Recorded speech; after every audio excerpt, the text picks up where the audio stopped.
મહાનગરપાલિકાની સ્ટેન્ડિંગ કમિટીની મળેલી બેઠકમાં ₹101 કરોડના વિકાસના કામોને બહાલી અપાઈ। મહાનગરપાલિકાની સ્ટેન્ડિંગ કમિટીની બેઠક ચેરમેન કિશનભાઈ મહેતાની અધ્યક્ષતાએ મળી હતી।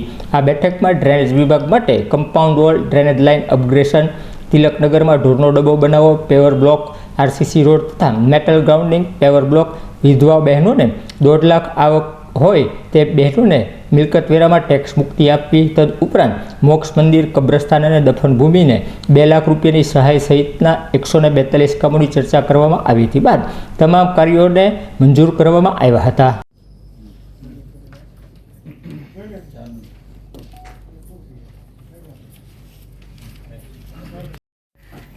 સ્ટેન્ડિંગ કમિટીએ જે તે વખતે મંજૂરી આપ્યા બાદ આપણે ટેન્ડર કરીને કરેલું છે।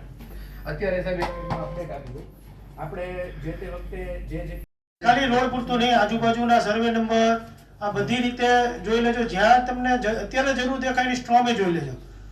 બરાબર, સભ્યશ્રીની એ રીતે ચર્ચા થયેલી છે કે એક જ કન્સલ્ટન્ટ હોય છે કે વોટર વર્ક્સ, ડ્રેનેજ, સ્ટ્રોમ અને રોડ ચારે ચાર અમને આખી ટીપી સ્કીમમાં પછી ભલે આપણી પાસે અમારી ચૂંટાયેલી પાક પછી પહેલીવાર હું સ્ટેન્ડિંગ બન્યો, ત્યારબાદ સ્ટેન્ડિંગ કમિટીની રચના થઈ, મારી ચેરમેન તરીકેની દાયિત્વ થયું, પહેલી સ્ટેન્ડિંગ મળી હતી અને પહેલી સ્ટેન્ડિંગમાં અમે 142 એજન્ડાઓ લીધા હતા।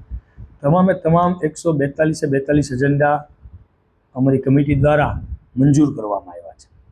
142 એજન્ડાઓ મંજૂર કરતાં 101 કરોડના વિકાસ કાર્યને અમે મંજૂરી આપી છે। એમાં વિશેષ તમને કહું તો અમે મંજૂરી આપતા પહેલી મંજૂરીમાં જે લોકહિત માટે અને લોકો માટે જે કાર્ય થઈ શકતા હતા એમાં પહેલી મંજૂરી અમે એ આપી છે કે આજ સુધી જે વિધવા બહેનો છે જેને ટેક્સ મુક્તિ આપવામાં આવતી હતી એની એમાઉન્ટ 36,000 રૂપિયા હતી, એ વધારીને આવકનો દર અમે 1.5 લાખ કર્યો છે।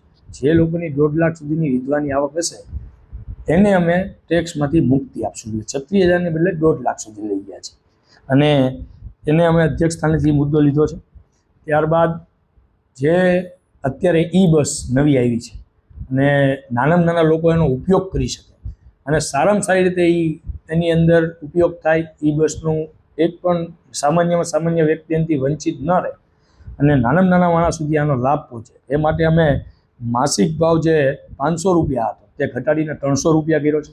દિવ્યાંગ માટેનો ભાવ 250 હતો તે ઘટાડીને 100 રૂપિયા કર્યો છે। જે ત્રિમાસિક ભાવ 1300 રૂપિયા હતો એ ઘટાડીને 800 કર્યો છે અને ત્યારબાદ દિવ્યાંગ માટેનો ભાવ 650 હતો એ ઘટાડીને 250 કર્યો છે અને 6 માસિક ભાવ 2250 હતો જે મંજૂર કરવા આવેલો એને બદલે ઘટાડીને 1600 રૂપિયા અને વિભાગ દિવ્યાંગ માટે 1125 હતો એ ઘટાડીને 500 રૂપિયા કર્યો છે। એટલે સીધો લાભ આનો નાનામાં નાના વ્યક્તિ જે અમારી અંત્યોદયની વ્યક્તિ સુધી અમારે પહોંચવાનું છે એ પહોંચે છે એવો આનો સીધો લાભ આપવા અમે જઈ રહ્યા છીએ। સાથે જ હું તમને એ જણાવી દઉં કે આજ સુધી મહાનગરપાલિકાની હદમાં આવતા સ્મશાન હોય, કબ્રસ્તાન હોય કે દફન વિધિ માટેની જે વાર્ષિક રૂપિયા આપણે 75,000 રૂપિયા નિભાવ તરીકે આપતા હતા, જે મેં પહેલી સ્ટેન્ડિંગની અંદર મારી અને મારી કમિટી દ્વારા એ 75,000થી વધારીને 2 લાખ સુધી કરી દેવાનું નિર્ધારિત કર્યું છે કે 2 લાખ સુધી જે સ્મશાનની અમારી મહાનગરપાલિકાની હદમાં આવે છે એને અમે નિર્ધારવા માટે 2 લાખ રૂપિયા સુધીની નિર્ધારિત આપશું। પછી એજન્ડાના અલગ અલગ રૂપે બધા જ 142 હતા અને તમામ અમે 142 મંજૂર કરી દીધા છે। તેમાં 36 કરોડના તો રોડ રસ્તા જ મંજૂર કર્યા છે। ત્યારબાદ નાના મોટા વિકાસ માટે જે જરૂર હતી એમ કરીને કુલ મળીને 101 કરોડ રૂપિયાના છેલ્લા કામોને